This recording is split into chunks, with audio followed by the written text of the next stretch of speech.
아멘. 오늘 하나님께서 저희들에게 주시는 은혜의 말씀은 에베소서 6장 4절입니다. 지난주에 이어서 에베소서 6장 4절 한 절의 말씀입니다.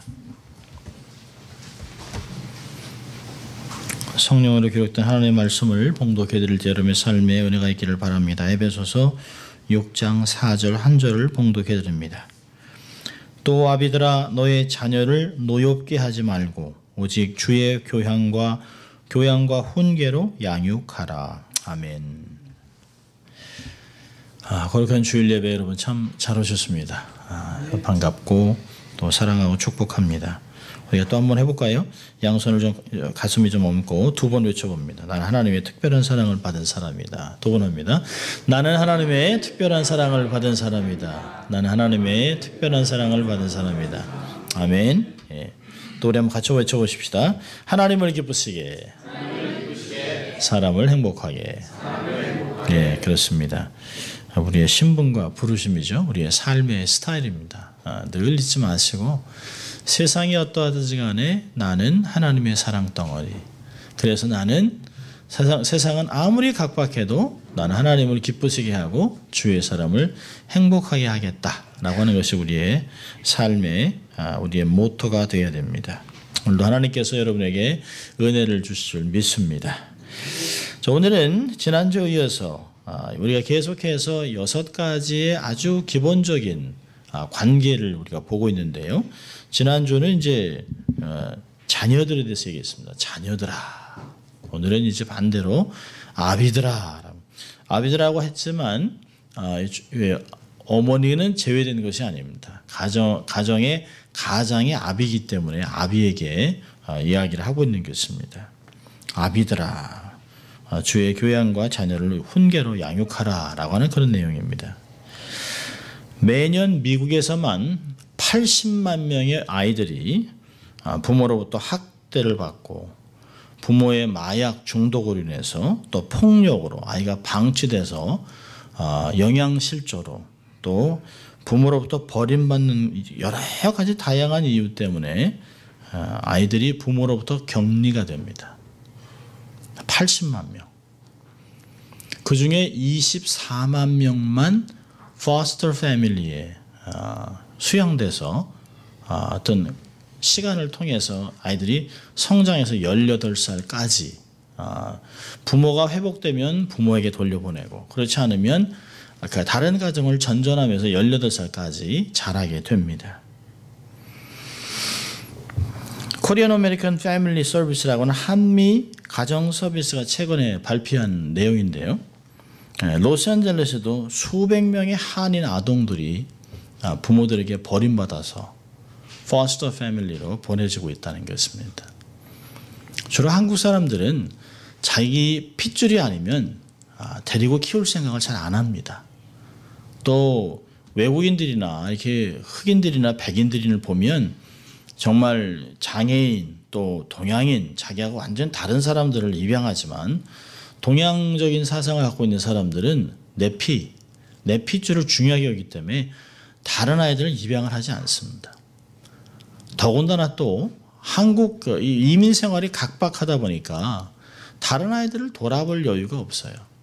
그러다 보니까 부모들이 자녀들을 너무 쉽게 헌신짝 버리듯이 버립니다. 사랑이 식어서 당신하고 나하고 이제 헤어져 관도라고 얘기해놓고 낳은 아이를 그냥 버리는 거예요. 양육을 포기해버립니다. 그럼 이 아이들을 어떻게 해야 될 것이냐. 비록 그 아이들이 여기서 태어나서 영어를 하지만 음식은 한국 음식 먹었죠. 정서는 한국적인 게 많죠. 그러니까 영어를 아무리 해도 백인 가정이나 흑인 가정이나 멕시칸이나 이런 다른 가정에 가서는 아이들이 정체성의 혼란을 얻습니다. 그리고 굉장히 어려움을 겪어요. 그래서 사고를 치고 마약을 먹고 갱단이 되고 정상적으로 자랄 수 있는 아이임에도 불구하고 환경이 받쳐지지 않기 때문에 아이들이 엄청나게 어려움을 겪는 것을 볼 수 있습니다. 요즘은 경제적인 어려움 때문에 무슨 장애가 됐기 때문에 그렇게 해서 자녀를 못 키우는 게 아니라 자녀를 버립니다. 더 이상 내가 당신을 사랑하지 않기 때문에 당신의 형상을 갖고 있는 이 아이는 나는 원치 않는다. 그래서 아이를 그냥 버려버립니다. 이 아이들을 어떻게 할 것인가. LA에서만 통계적으로 나와 있는 숫자만 400명이 넘습니다. 그렇다면 어떤 한인 사역을 하는 사람 보니까 대개가 800에서 1000명까지도 잡고 있더라고요. 이 아이들은 어떻게 할 것인가. 정말 사랑해서 남자와 여자가 만나서 사랑의 결실로 나온 아들임에도 불구하고 딸임에도 불구하고 그냥 헌신짝 버리듯이 사랑이 식은 것 때문에 아이들을 버려버립니다. 양육을 포기합니다. 이게 현실입니다. 여러분, 저희가 잘할 때만 하더라도 형제들이 한 서너 있는 건 기본입니다. 기본. 그리고 뭐 7명, 8명, 저희 동네에서 아주 무서웠던 칠공주 가정이 있습니다. 여자만 7인데 건드렸다는 죽습니다. 칠공주. 형제가 많은 집은 주로 옷이나 신발이나 교복이나 이게 쭉 물려서 입습니다. 뭐 귀어서 입고 다시 또 찢어지면 헤어지면 다시 이게 뭐 천을 대고 해가지고 이렇게 해서 이렇게 여럿이 이렇게 입습니다. 그러니까 가족이 많다 보니까 아주 별의별 일이 다 있습니다.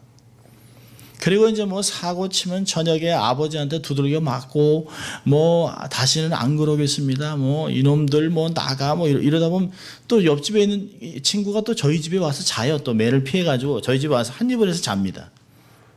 그리고 이제 그 다음날 보면 그 다음날 자기 집에 와서 또 아침 먹고 전혀 뭐 무슨 일이 있었냐는 듯이 아주 자연스럽게 또 이렇게 학교 갔다 오고 또 이렇게 놀고 뭐 이럽니다. 뭐 이렇게 부모한테 쫓겨나기도 하고. 뭐 저희들도 이제 아버님이 헌병이셨기 때문에 말 안 들으면 그냥 일괄적으로 하나 잘못하면 4명이 다 혼나는 겁니다. 그래서 추운 겨울날 빤스만 입혀가지고 다 나가 이놈들 해가지고 저희들이 덜덜덜덜 문 밖에 가서 빤스만 입고 덜덜 너무 추워가지고 동네를 한 바퀴 돌았던 그 기억이 있습니다.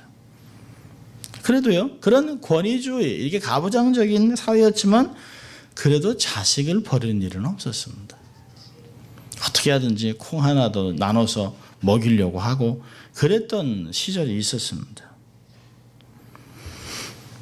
그런데 지금은 세상이 너무 각박해졌습니다. 너무 자기주의, 아주 이기주의로 삶이 변해버렸습니다. 여러분, 본문의 배경인 로마 시대의 아버지는 어떻습니까? 왜 바울이 아비들아 너희 자녀를 노엽게 하지 말라 라고 한 이런 글들을 썼을까요? 바울이 편지를 쓰던 로마 제국 시대는 아버지의 권한은 거의 절대적입니다.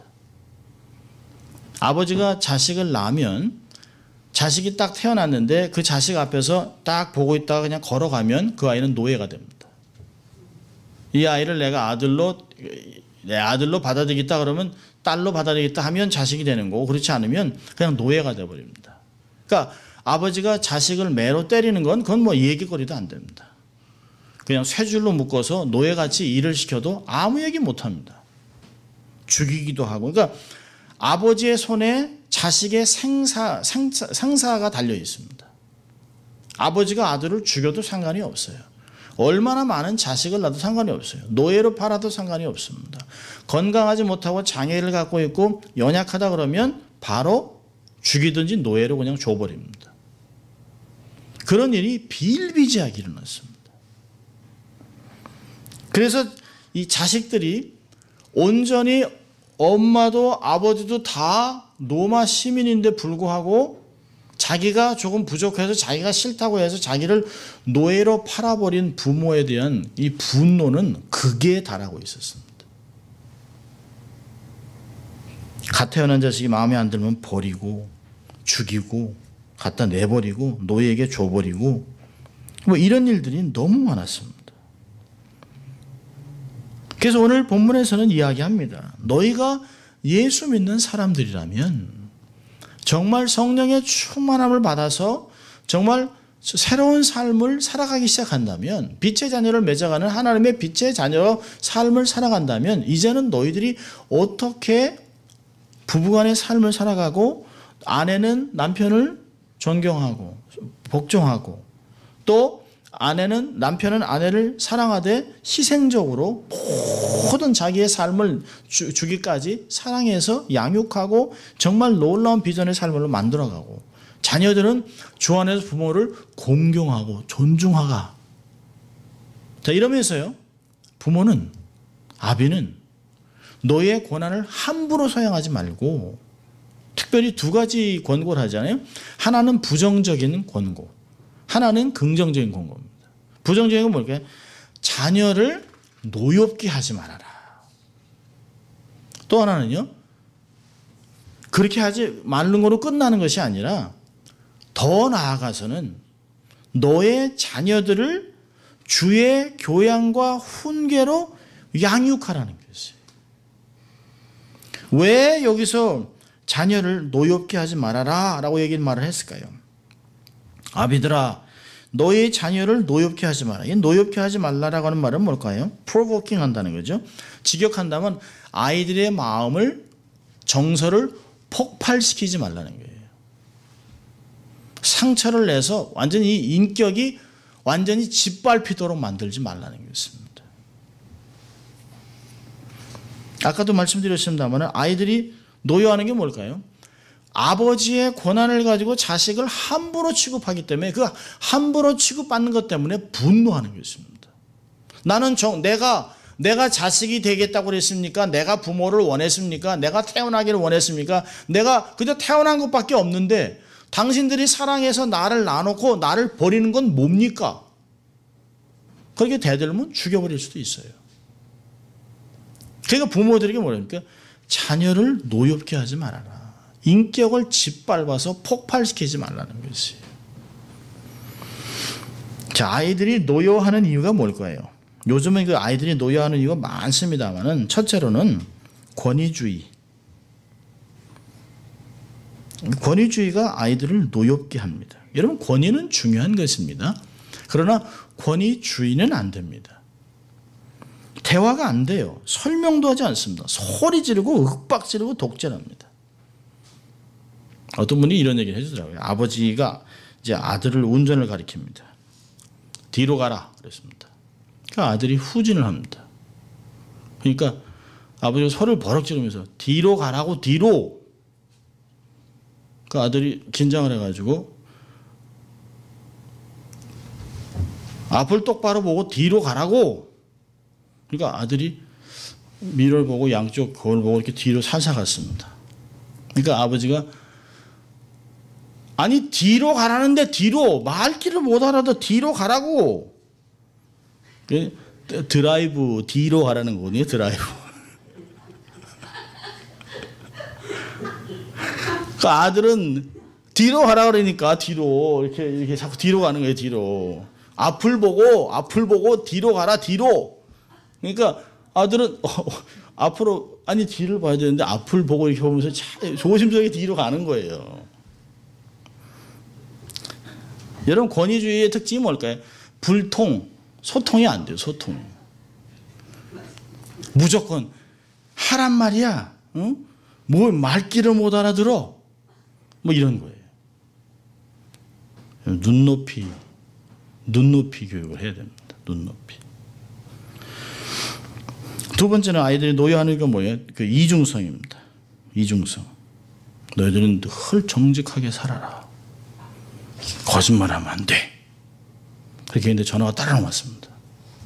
아빠 없다 그래라. 아니 정직하게 살라 그러놓고 정직을 생명같이 여기라 그러놓고 금방 자기도 거짓말하고 또 아들로 거짓말하게 합니다. 세 번째는 비교하는 거예요. 형제들을 비교하고.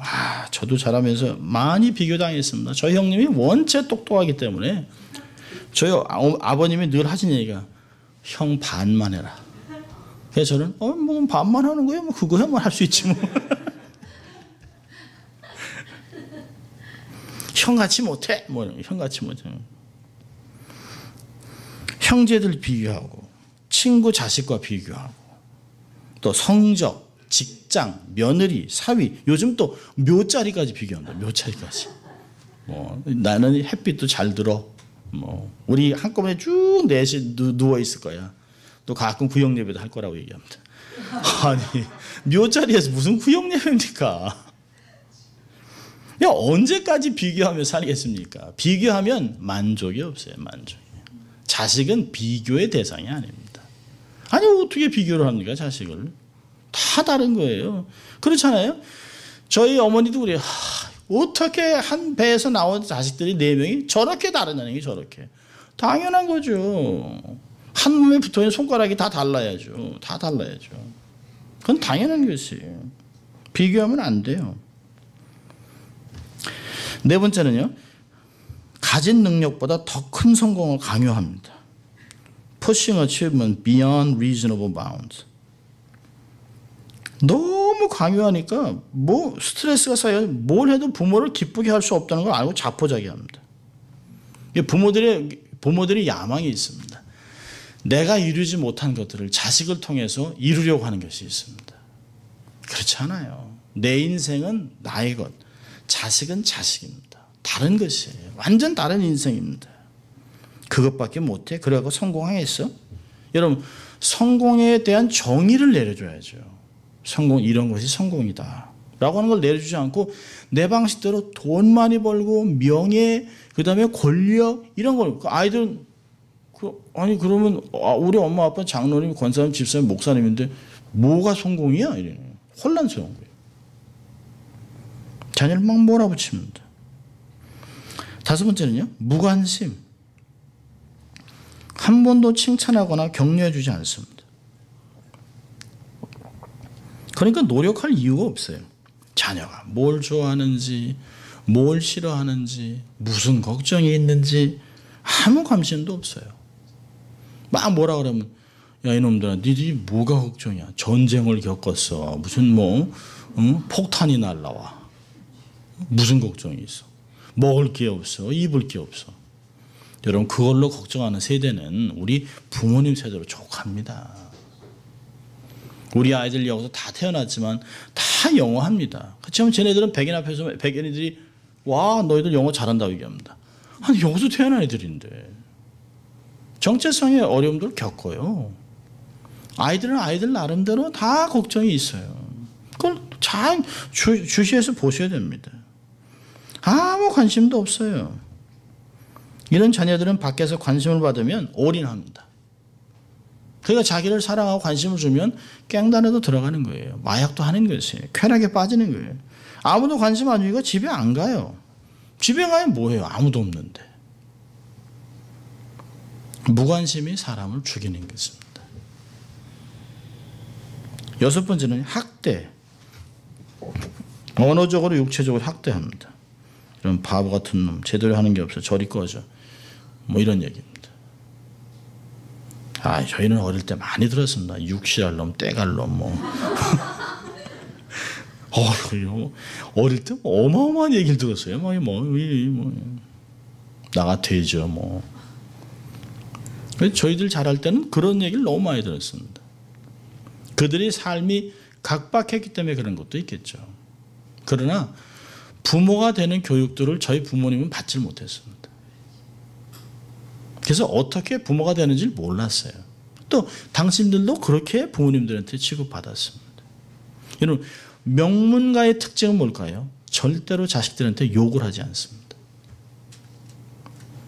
명문가의 특징은 아이들을 끊임없이 격려하고 그들의 장점을 얘기해 줍니다. 그게 명문가들의 특징입니다. 우리는 어떤 가문일까요? 최고의 명문입니다. 예수 그리스도의 보혈을 갖고 있는 사람은 최고의 명문 가정인데 그렇다면 칭찬해 줘야죠. 칭찬해요. 이렇게 말하는 저도 저희 아이들 앞에 얼굴을 못 들어요.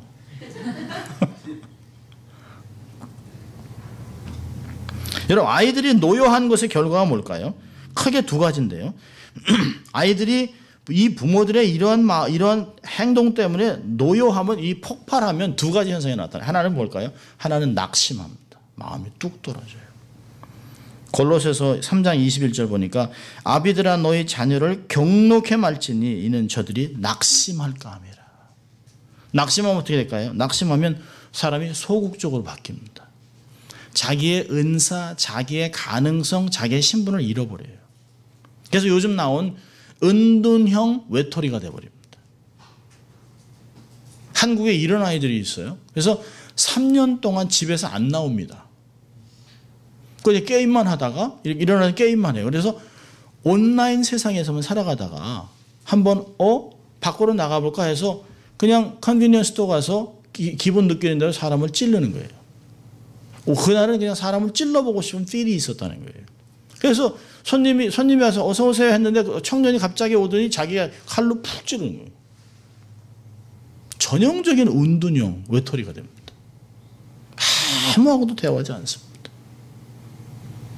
그 안에 인격이 한번 짓밟혔든지 잘못 취급을 받아서 한번 상처가 확 났습니다. 그러고 나니까 대화하지 않습니다. 또 하나는요. 낙심과 또 하나의 반대는 뭐냐면 사탄이 역사를 합니다. 우리가 에베소 4장에서 봤습니다만 26절 27절 보니까 분을 내어도 죄를 짓지 말며 해가 지도록 붐을 품지 말라. 마귀로 틈을 타지 못하게 하라. 분을 내면 악선이 역사합니다.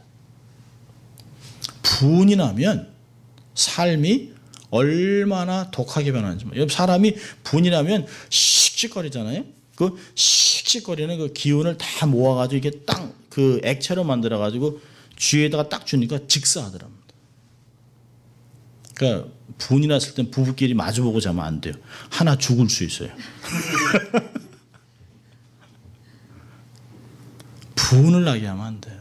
그 기운이 잘못 사용됩니다. 그래서 악신의 역사를 극단적인 행동을 해서 가능성을 소멸시켜버립니다. 기억하십시오. 자식은 부모의 소유물이 아닙니다. 성인이 될 때까지 하나님이 우리들에게 맡겨놓으신 손님 같은 것이 존재들이 귀중한 존재입니다. 그러니까 주인이 우리에게 어떤 의도로 맡겼는가를 알아야 됩니다. 하나님의 의도, 하나님의 뜻, 하나님의 방법을 잘 기억해서 이 아이에게 뭘 해야 될까를 알아야 됩니다. 흠이 가지 않도록, 상처가 나지 않도록 조심해서 함부로 다루면 안 돼요. 우리의 자녀들은 쉽게 상처가 납니다. 우리 같으면 이제 50이 넘어가면 누가 뭐라 그랬는데 욕하고 그런다고 해서 뭐 욕이 뭐 속으로 들어가냐. 우리 부모님이 하던 얘기는 똑같은 얘기예요. 야, 어릴 땐 욕하면 이게 막 이렇게 싸웠는데 저희 아버님이 그래서 야, 욕이 네 속에 들어가냐. 그냥 넘어가라, 넘겨라. 부모님들이 그러는데 지금은 이제 저희 아이들한테 넘겨. 화가 날 것 같아도 아내와 자식들 생각하고 교회를 생각하면 화를 내면 안 돼요. 그냥 삭히는 거예요. 그런데 어린아이들은 그러할 힘이 없어요. 인생을 살아온 힘이 없기 때문에 조금만 하면 확 상처를 받습니다. 상처 중에 부모로부터 받은 상처가 가장 큽니다. 가장 오래 갑니다. 우리에게 양육권은 있지만 소유권은 없어요. 그러나 잘 양육하면 말할 수 없는 상급이 있습니다. 말할 수 없는 상급이. 소가 없으면 외양간이 깨끗합니다. 그러나 소 때문에 얻는 힘이 많다라고 잠언서 얘기합니다. 여러분, 무자식이 상팔자입니까? 아니요. 그건 비성서적 것이에요. 유자식이 상팔자입니다. 자식이 있기 때문에 하나님의 복이 다음 세대로 흘러가는 거예요. 요즘은요, 자녀를 안 낳습니다.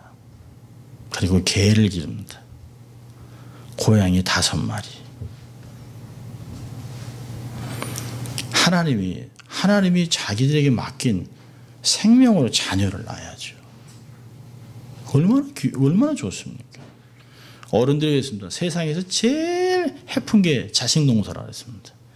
자식 많은 것 같아도 때가 되면 훌훌 날아가잖아요. 10명이라도 훌훌 날아가요. 10명이라서 늘 자녀들이 집에 올 것 같죠? 아니요. 문 밖을 기다려야 됩니다. 언제 오나. 안 와요. 절기 때 되면 그냥 너무 많이 갖고 와서 음식이 썩어요. 평상시에 안 갖고 오다가. 그게 부모님들이, 평상시에 이게 오지. 많이 낳을 수 있으면 낳는 게 좋은 거예요. 근데 이 자녀들은 하나님이 우리에게 맡겨준 너무너무 귀중한 다음 세대의 열매들입니다. 절대로 자식을 노엽게 하면 안 돼요. 자, 두 번째는요. 노엽게 하는 걸로 끝나면 안 돼요. 여기 뭐라고 했습니까? 자녀를 노엽게 하지 말고 오직 주의 교양과 주의 훈계로 양육하라. 양육하란 말이 중요한 것이에요. 양육하라.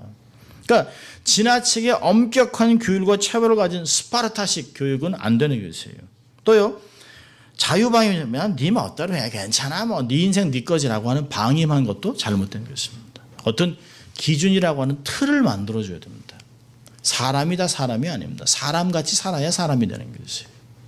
정말 인생이다 인생이 아니죠. 하나님이 기준으로 만들어 놓은 말씀이라고 하는 기준대로 살아야 하나님의 사람으로 살아가는 것입니다.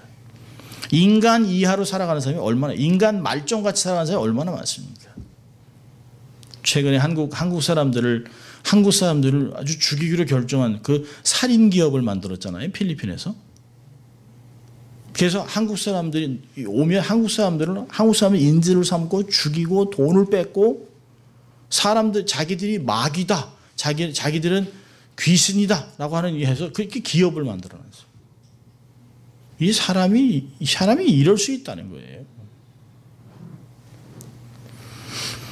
우리가 크리스찬 부모라면 세상 부모들도 잘 키워야 되겠지만 하나님을 경외하고 하나님의 영광을 위해서 자녀를 양육하는 부모들은 하나님의 말씀을 기준으로 하나님의 형상이 꽃을 피울 수 있도록 자기들에게 부여한 하나님의 부르심과 어떤 비전들을 완전히 이룰 수 있도록 부모들이 길을 터주는 역할을 해야 된다는 것이에요.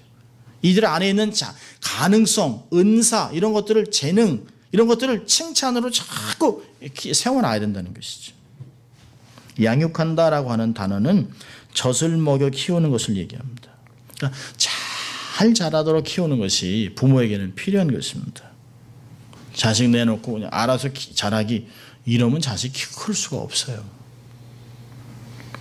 부모는 자기 자식이 잘 자라나도록 마음과 정성과 힘과 시간을 다 들여서 최대한의 노력을 바쳐야 하는 것입니다.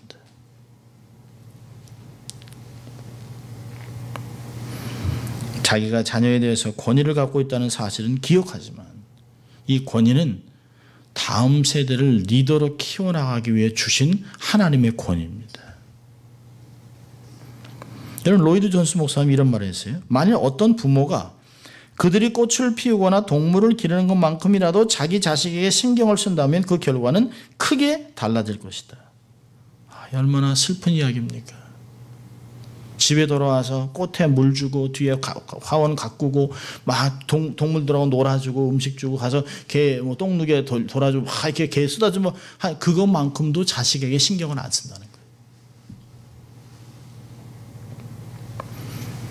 매일같이 꽃이 시들지 않았는지 잎이 싱싱한지 주의 깊이 살펴보면서 물 주고 거름 주는 사람과 정성으로 혹은 애완동물을 키우느라 시간과 정력과 돈을 들이는 것처럼 자녀 양육에 당신들은 시간을 쏟아야 한다.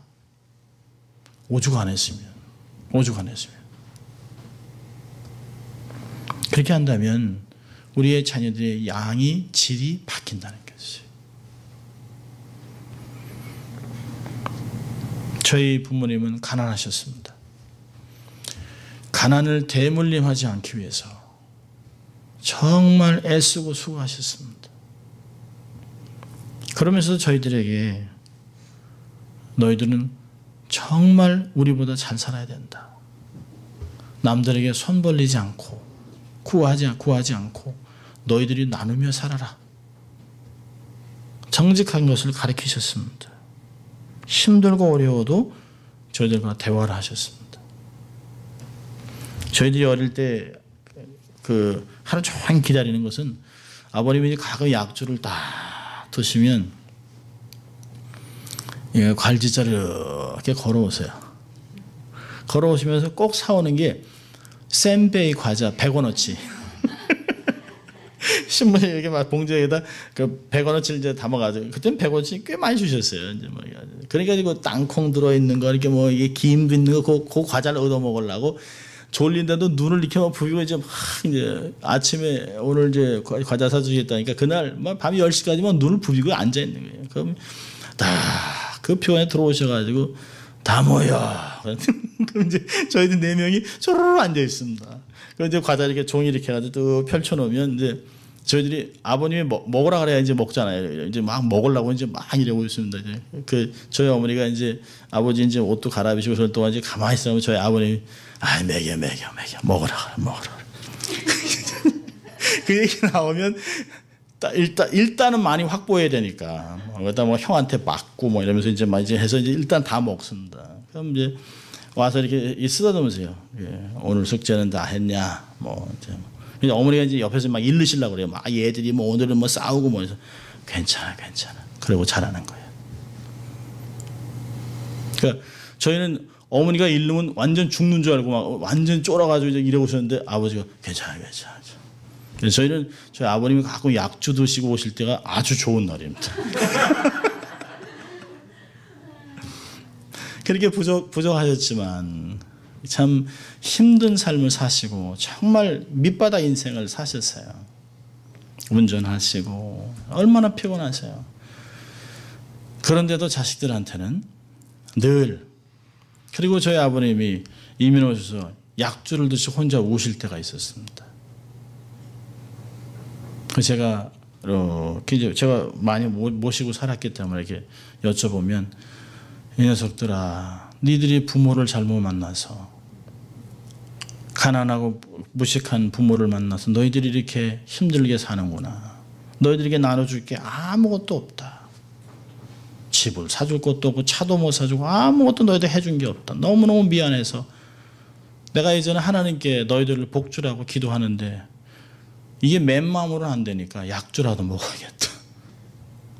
제가 얼마나 울었는지 몰라요. 괜찮아요. 아버님 잘하셨어요. 우리를 미국에 데려오신 거 그것만으로도 잘하셨습니다. 그러니까 늘 자식들한테 더 잘해주면 좋겠다라는 마음들을 가지셨습니다. 당신은 아무것도 소유하지 못했음에도 불구하고. 여러분 좋은 부모는 어느 부모일까요? 자식들에게 자기의 마음을 열어주는 거예요. 사랑을 얘기해 주는 거예요. 그리고 당신의 진솔함을 보여주는 것이에요. 포장하는 것이 아닙니다. 정말 우리가 예수를 믿는 사람이라면 하나님 말씀을 정말 사랑한다면 정말 양육, 우리의 방법이 아닌 주의 교양과 훈계로 양육해야 합니다. 여러분 주의 교양이라는 말은 뭘까요? 파이데이라는 말인데요. 훈련은 이 교양은 훈련, 징계를 말합니다. 엄한 교육을 얘기하는 것이에요. 매를 들으라는 것이에요. 매를. 옛날에 그러잖아요. 사랑하면 자식에게 매를 들으라고 했습니다. 미련한 자식은 떡 하나 더 주고. 미운 자식. 잠언서 13장 24절에 있습니다. 초다를 참아 못하는 자는 그 자식을 미워함이라. 자식을 사랑하는 자는 근실히 징계하느니라. 특히요. 3살, 4살 때 매를 들고 그 아이의 안에 그 자리 잡는 나쁜 성품을 꺾어버려야 됩니다. 3살 버릇이 80까지 간다 그러지 않았습니까? 그래서 3살, 4살, 5살까지 이 아이들의 고집스러움, 아주 악한 모습, 거짓말 이런 모습들을 꺾어야 됩니다. 무례함을 꺾어야 됩니다. 잠언서 22장 15절에 이릅니다. 아이의 마음에는 미련한 것이 얽혔으나 징계하는 채찍이 이를 멀리 쫓아내느니라. 사람은 태어나면서 죄를 갖고 태어났습니다. 악해요. 아이고 영화 보실 3살짜리 이런 애들 그 애들 가보면요. 거기에서도 꼭 깡패 같은 놈이 있어요. 그 조금 애들이 말도 제대로 못하는 게 남의 거 뺏고 때리고 뭐 아주 깡패 짓을 합니다. 그 안에서도 소외돼가지고 왕따 된 애들도 있고 막 이럽니다. 발로 걷어차고. 그런 것들을 꺾어야 됩니다. 여러분 젊은 부모들이 철없이 애들은 기를 살려야 된다. 아니요. 함부로 키우는 거 보면 제가 그건 기가 아니에요. 자존감과 버르장머리를 오해하면 안 돼요. 선과 악을 구별하는 능력, 남을 배려하는 걸 가르쳐야 됩니다. 식당에서 뛰어다니고 소리치려고 공공장소에서 무분별하게 행동하는 건 다 코리안들이에요. 그러니까 좀 조인식이라면 뭐 어떠냐는 거예요.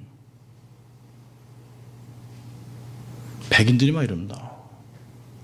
제가 제 가족하고 이게 남부에 여행을 왔을 때 보니까요. 식사할 때 남부 식당에서 돌아다니는 아이들은 한 명도 없었습니다.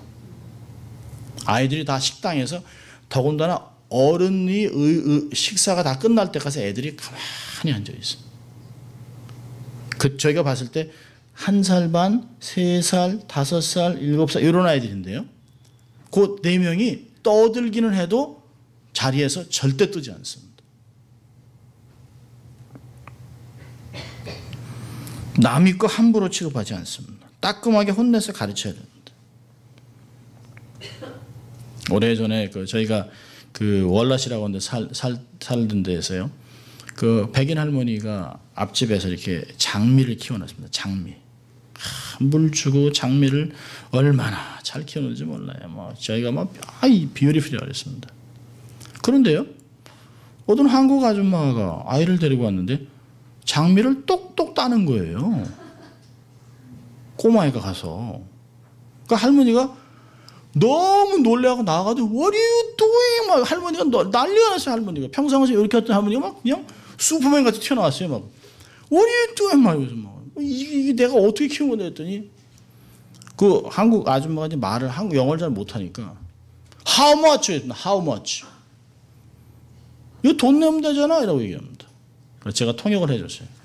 이거 돈으로 해결되는 게 아니다. 이 할머니가 얼마나 정성 들여 키워놓은 건데 그걸 남의 걸 따냐 했더니 아니 돈 주면 된다. 얘가 돈 주면. 제가 할머니한테 잘못했다고 내가 아주 그냥 100번 절을 했습니다. 어글리 코리안.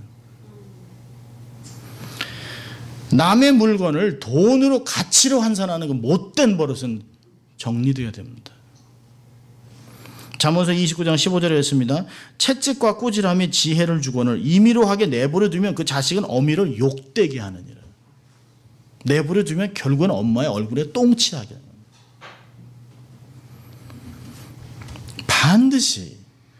반드시 아닌 것은 아닌 것. 한 번은 제가 아이들을 양육하는데 학교에서 제가 채플린으로 교목으로 일을 하는데요. 저한테 막 쌍욕을 해요. 애가 막 뻗팅이면. 그래서 부모를 불렀습니다. 그 부모님은 교회 집사님인데. 그래서 제가 이렇게 했더니 얘가 아직 선과 악을 구별할 줄 몰라서. 그래서 제가 했어요. 그건 어머니의 몫입니다. 집에서 엄마 아버지가 선과 악을 구별하는 걸 가르쳐야지. 어떻게 목사한테 쌍욕하는 게 선과 악을 구별하지 못하면 아이를 어떻게 양육한 겁니까? 반드시 선과 악을 가르쳐야 합니다. 부모라면. 때려서라도 가르쳐야 합니다. 자, 근데 그걸로 끝나는 것이 아니에요. 두 번째 뭘까요? 주의 교양과 함께 훈계. 이 훈계는 뭘까요? 훈계는 주로 말로 자세히 풀어서 가르치는 것이에요. 인격적으로. 그러니까 아이들은 6살 때부터 매를 드는 것이 아니에요. 인격을 동원해서 인격적으로 대하는 거예요. 지각을 사용해서 인격으로 가르치는 것이에요. 잠언서 22장 6절에 했습니다. 마땅히 행할 길을 아이에게 가르치라. 그리하면 늙어도 그것을 떠나지 아니하리라.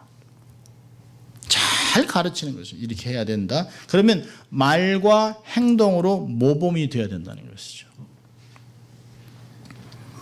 여러분 주의 훈계로 양육하기 위해서는 반드시 중요한 게 있어요. 첫째는 뭘까요? 원칙을 고수해야 됩니다.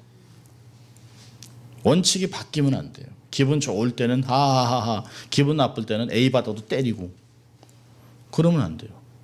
원칙이 중요합니다. 기분 좋을 때는 사고 쳐도 괜찮아. 내가 비즈니스에서 손님들하고 막 싸워서 기분이 안 좋은데 애가 잘했는데 이건 아니라는 거죠. 원칙이 있어야 됩니다. 원칙. 두 번째는 일관성이 있어야 됩니다. 감정과는 상관없이. 감정을 이입하지 않고 분노를 통제하지 않은 상태에서 아이를 폭력으로 다루면 안 돼요. 똑같이. 세 번째는 사랑으로 대해야 됩니다. 사랑으로 가르쳐야 됩니다. 사랑이 없는 훈계는 아무 소용이 없어요. 네 번째는 양질의 대화를 해야 됩니다. 정말 좋은 대화. 어느 순간부터 저희도 아이들하고 대화가 잘 안 돼요. 못 알아들어요. 무슨 얘기인지 못 알아듣습니다. 옛날에는 아이들이 저희 말을 못 알아들었어요. 그래서 what? 그런데 요즘은 저희가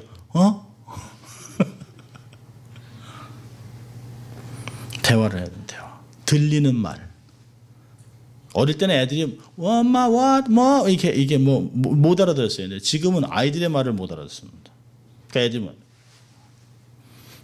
아이들이 얘기하다 never mind, it's okay. 뭐. 그럼 it is not okay.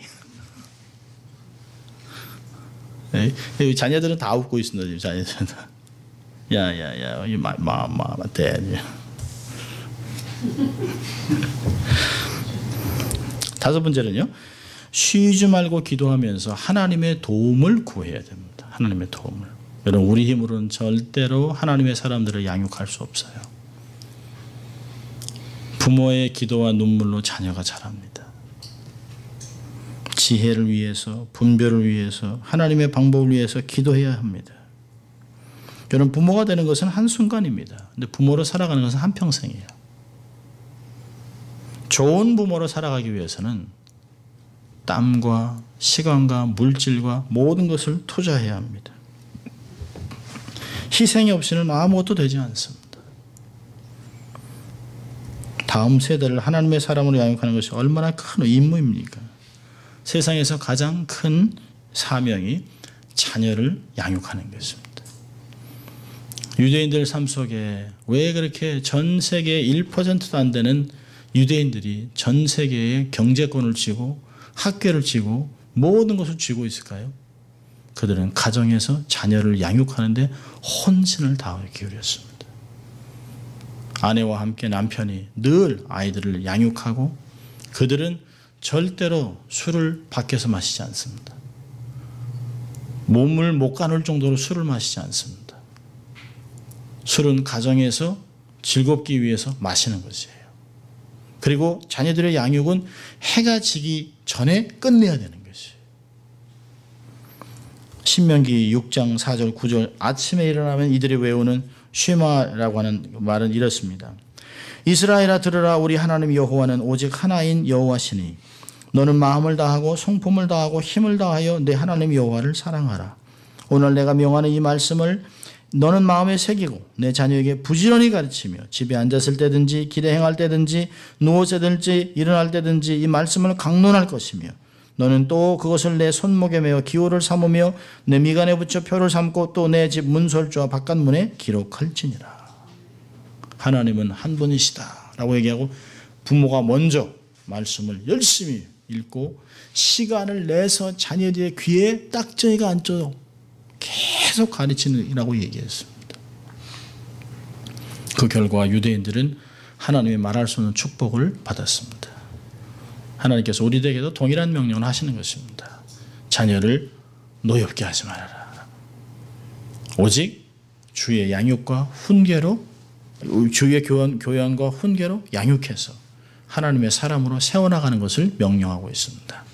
그렇게 정말 다음 세대를 세워가는 우리 가정과 여러분 될 수 있기를 주의 이름으로 축원합니다. 기도하겠습니다. 하나님 아버지 감사합니다. 저희들을 하나님 말씀으로 도전하시고 또 부모된 저희들에게 어떻게 자녀들을 양육할 것인가를 말씀으로 교훈하신 것을 인하여 감사합니다. 하나님 겸손함으로 하나님께 지혜를 간구함으로 기도 속에 말씀으로 자녀를 양육해서 우리보다 훨씬 더 나은 다음 세대를 세워가는 저희들 될 수 있도록 하나님 축복하여 주시옵소서. 감사하고 예수님 이름으로 기도합니다. 아멘. 이제 그렇게 하실 여러분들을 성찬식에 초청합니다. 오늘은 2주 전부터 성찬식이 있다고 여러분께 말씀을 드렸고 여러분이 기도를 해왔습니다. 제가 하나님 말씀을 먼저 봉독해드리고 하나님 말씀 봉독해드립니다. 고린도전서 11장 23절부터 29절까지 말씀입니다. 내가 너에게 전한 것은 주께 받은 것이니 곧 주 예수께서 잡히시던 밤에 떡을 가지사 축사하시고 떼어 가라사대 이것은 너희를 위하는 내 몸이니 이것을 행하여 나를 기념하라 하시고 식후에 또한 이와 같이 잔을 가지시고 가라사대 이 잔은 내 피로 세운 새 언약이니 이것을 행하여 마실 때마다 나를 기념하라 하셨으니 너희가 이 떡을 먹으며 이 잔을 마실 때마다 주의 죽으심을 오실 때까지 전하는 것이니라. 그러므로 누구든지 주의 떡이나 잔을 합당치 않게 먹고 마시는 자는 주의 몸과 피를 범하는 죄가 있느니라. 사람이 자기를 살피고 그 후에야 이 떡을 먹고 이 잔을 마실지니 주의 몸을 분변치 못하고 먹고 마시는 자는 자기의 죄를 먹고 마시는 것이니라.